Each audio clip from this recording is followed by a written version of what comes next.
χρόνο. Σε αυτή τη μεταβατική περίοδο, την κρίσιμη πολιτικά, οικονομικά και κοινωνικά για τη χώρα, στο ζωτική σημασία συναλλαγματοφόρο τομέα της ελληνικής ναυτιλιακής βιομηχανίας, η προσωπικότητα του Αντώνη Χανδρή παίζει ρόλο καθοριστικό. Είναι η εποχή που ο Κωνσταντίνος Καραμανλής επιστρέφει από το Παρίσι, όπου είχε αυτοεξοριστεί λόγω χούντας, και αναλαμβάνει τη διακυβέρνηση της χώρας. Όταν ήρθε ο Καραμανλής και άρχισε το Σύνταγμα να γράφεται, είχαμε κι εμείς κάποιο λόγο ως ναυτιλία να ζητήσουμε ορισμένα πράγματα. Και νομίζω ότι μπήκαν ορισμένες βασικές αρχές που βοήθησαν τότε να φτάσει η ναυτιλία να γίνει πρώτη στον κόσμο. Συμφωνήσαμε με την τότε κυβέρνηση να βάλουμε το κάθε πλοίο, να βάλουμε ένα ορισμένο ποσό για φορολογία. Στάνταρ. Το άλλο είναι ότι δεν δεχθήκαμε να υπάρχει κληρονομικότητα στην ναυτιλία, διότι ήταν το μόνο πράγμα που μπορούσε να διώξει τα βαπόρια από την ελληνική σημαία. Και κατόπιν μόνων προσπάθειών μας, το κατάλαβε ο Καραμανλής μαζί με τον Υπουργό Συντονισμού τότε και συμφώνησαν και έχει μπει αυτό αναφέρεται και στο Σύνταγμα.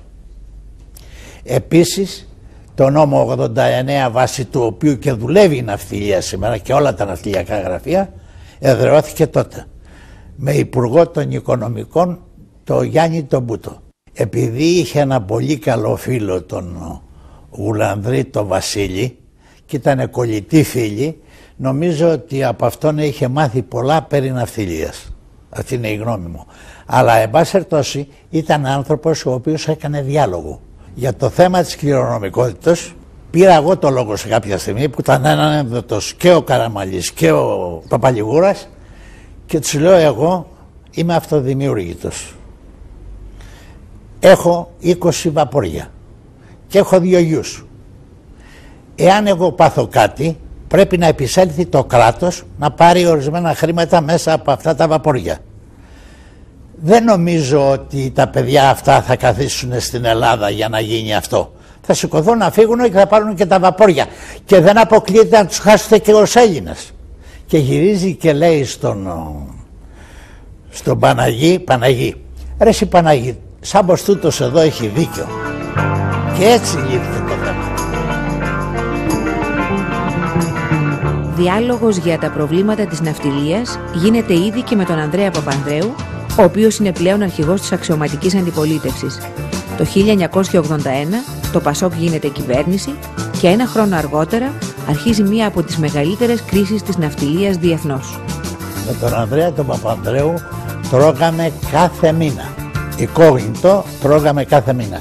Είχαμε συζητήσει τα πάντα, είχε συμφωνήσει σε όλα ότι εμείς λέγαμε και αφού βέβαια τα αποδεχόταν και αυτός και είχαμε πει ότι αν έρθει ως κυβέρνηση ότι δεν θα κάνει τίποτα διαφορετικό στην ναυτιλία παρά θα δώσει και μεγαλύτερα δικαιώματα.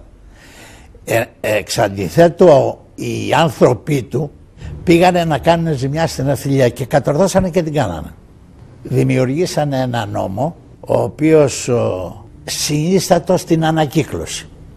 Δηλαδή στο βαπόρι μέσα κάθε 3 μήνες ή 6 μήνες, δεν θυμάμαι ακριβώς, να γίνεται ανακύκλωση των ανθρώπων για να μην υπάρχει ανεργία. Αυτό δεν μπορούσε να αποδώσει. Με αποτέλεσμα τα βαπόρια να πέσουν σε μία περιπέτεια άνευ προηγουμένου. Με αποτέλεσμα είναι να φύγουν τα βαπόρια από την ελληνική σημαία. Φύγανε 2.000 βαπόρια.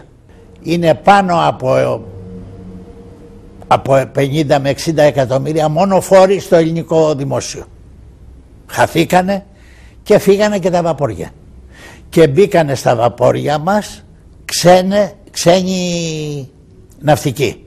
Απόδειξη τούτου είναι ότι αυτή τη στιγμή που μιλάμε είμαστε η πρώτη ναυτιλία στον κόσμο και έχουμε μόνο 2 ή 3 Έλληνες μέσα στο κάθε βαπόρι. Οι υπόλοιποι είναι αλλοδαποί. Αυτό συνεχίστηκε από τότε. Από το 1982 έγινε αυτό. Και παρόλο το ότι ας πούμε τότε είχα πάει στο Καστρί, μιλήσαμε οι δυο μας, συμφώνησε και τα λοιπά, τελικά το κάνανε. Το κάνανε ή κάτω από αυτόν. Μας το είχε πει και ο Καραμαλής. Ότι τα πράγματα που θα κάνουμε θα πρέπει να είναι συνετά και να μην προκαλέσουμε. Διότι ζούμε σε μια άλλη εποχή. Αλλά ο Παπανδρέου είχε τη δύναμη να κάνει τα πάντα. Και δεν τα έκανε. Το ότι θα έφτανε να συνομιλεί με πρωθυπουργούς δεν είχε σίγουρα περάσει από το νου του 17χρονου Σταύρου Νταϊφά, που ήρθε στην πρωτεύουσα από τη Μεσσηνία αμέσως μετά τον πόλεμο, φιλοδοξώντας να πετύχει. Μόλις τελείωσα το γυμνάσιο, ήρθα στην σχολή Εμπροπλιάρχου. Δεν υπήρχε δυνατότητα οικονομική να σπουδάσω, διότι τώρα σπουδάζουν δωρεάν.